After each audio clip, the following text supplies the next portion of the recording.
Hola, ¿qué tal? Saludos. Me he tomado el trabajo de hacer esta explicación para aquellos que pues sin fundamento acusan de que Rafael Correa se ha robado 70.000 millones de dólares, ¿no? Bueno, esto nació con Moreno cuando lanzó esa cifra y aquí hay una explicación, hay muchas, pero creo que esta es la que más les puede ayudar a entender cuánto equivale esa cantidad. Entonces la estoy explicando en esta presentación para que ustedes puedan ver cuánto significa esto, ¿no? 70.000 millones de dólares vienen a ser 700 millones de billetes de 100. Y obviamente ni para qué hablar de los billetes de 50, de 20 o de menor denominación. Entonces hagamos el ejemplo solo con billetes de 100. Esto viene a ser también 7 millones de fajos de billetes de 100. Imagínense, 7 millones de fajos de billetes de 100 es igual a 70.000 millones. Entonces vayan viendo la cantidad, 7 millones de fajos. Para aquellos que han manejado fajos de billetes, pues más o menos tienen que tener una idea que cada fajo tiene 100 billetes. Entonces miren, luego esto cómo se grafica o se explica aquí, ¿no? De cuánto equivale eso en peso. Cada billete pesa aproximadamente 1 gramo. Y esto obviamente pues 1 kilogramo viene a ser 1000 billetes o 1000 gramos, que es lo mismo. 700 millones de billetes equivale a 700.000 kilogramos. Imagínense ustedes, esto viene a ser 700 toneladas. Entonces hice la comparación de un vehículo, que es un Aveo Family, pues obviamente, por ejemplo, cogí el que tal vez muchos conocen, de 1.4 de 16 válvulas. Imagínense, pesa 1155 kilogramos. Esto es más o menos 1 tonelada. Y eso pues sería que las 700 toneladas en billete equivale más o menos a 606 autos. Entonces por volumen es imposible pues esa cantidad de dinero, y por peso obviamente también, que salga de una manera tan fácil y sencilla, ¿no? Entonces eso es descabellado. Ahora vamos a la siguiente lámina. Aquí en cambio nacen las siguientes preguntas. ¿De qué partida presupuestaria del Estado sacaron los fondos de la cantidad de emisión? Como ustedes saben, el gobierno tiene ministerios. ¿A cuál ministerio le quitaron ese dinero?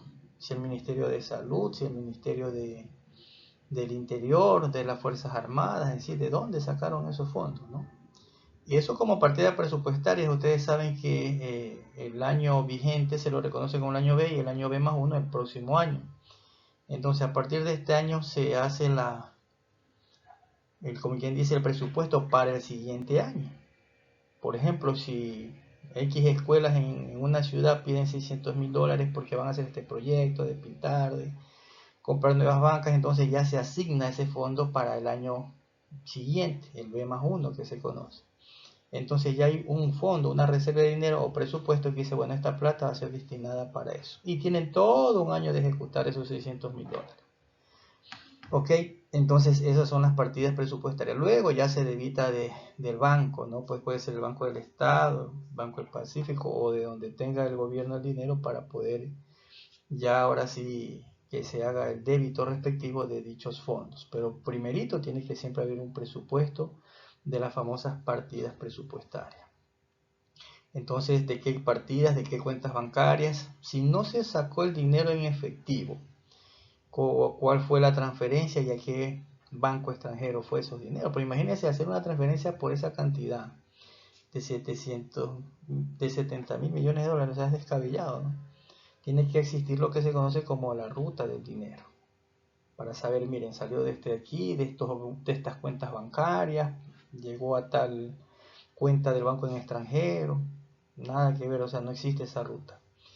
¿Por qué la Interpol o la CIA no han actuado en dicho caso por la exagerada cantidad, siendo que ellos pueden incautar ese dinero? Imagínense, la Interpol o la CIA sabían si es que efectivamente se habían robado esa cantidad, lo cogían preso, pero sabemos que él anda libre por todas partes y nadie lo coge. Pues si, bueno, tiene 70 millones, ven acá, ¿dónde está la plata? Y te quedas preso hasta que nos deje ese dinero a nosotros. Eso tampoco ocurre. Siendo que tenemos una fiscal eficiente en funciones por 8 años, ¿por qué no presenta la ruta del dinero como mencionado? ¿Por qué no lo ha acusado por malversación de fondos y peculado según la ley? ¿Por qué lo sentencian a Correa por influjo psíquico entonces? Que es algo pues obviamente menor, ya sabemos la estupidez que se logró con eso, ¿no? Ser la vergüenza para el país. ¿Sabían que el circulante anual de billetes de $100 en época de Correa solamente era de 100 millones? Es decir, habían 100 millones de dólares en billetes de 100. Obviamente habían mucho más, pero en otras denominaciones. Pero billetes de 100 solamente 100 millones de dólares. Entonces, ¿de dónde salió la diferencia? Si es que había 70 mil millones en billetes de 100, ¿dónde están? ¿Qué banco los tenía? Si solamente había 100 millones de dólares.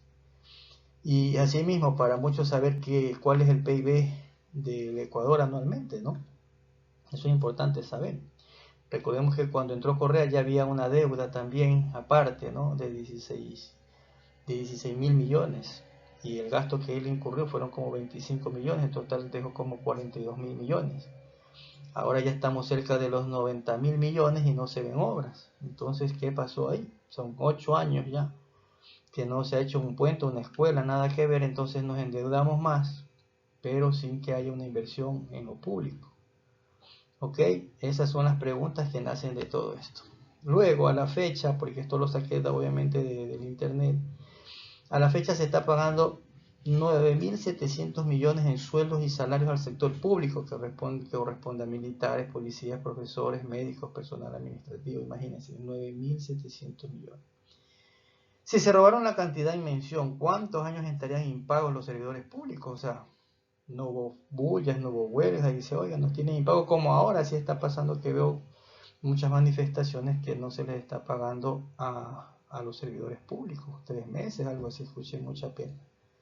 Si se robaron dicha cantidad, ¿de dónde sacaron estos fondos para ejecutar cientos de obras? Esa es la gran pregunta. Porque como dije hace un rato, son 16 mil millones de dólares, luego se invirtió en lo público 23 mil millones de dólares más, y quedó una deuda de 42 mil millones de dólares. Entonces, ¿con qué plata entonces hicieron las obras? ¿Verdad? Y ya que el tema del sobreprecio, y esto ya es otro tema que también algún rato lo he explicado, pero están ahí dichos temas. Ahorita solamente quería hacer esta presentación para explicar lo que significa en volumen, en peso, esa cantidad de 70 mil millones de dólares es imposible, pues no que saquen en barco, en avión, en tren, o sea, es descabellado. Entonces, a partir de esa mentira, pues mucha gente se lo creyó y no cogen un Excel siquiera como para ir viendo la equivalencia a esa cantidad, ¿no? Imagínense, los más millonarios del mundo pues tienen sus capitales entre 20 mil, 30 mil millones de dólares, pero resulta que este personaje Rafael Correa tiene 70 mil millones. ¿De dónde lo sacó? Esa era la primera pregunta que tenemos que habernos formulado. Bueno, espero que en algo ayude pues a muchas personas pues que no se dan el tiempo de investigar este tema, ¿no?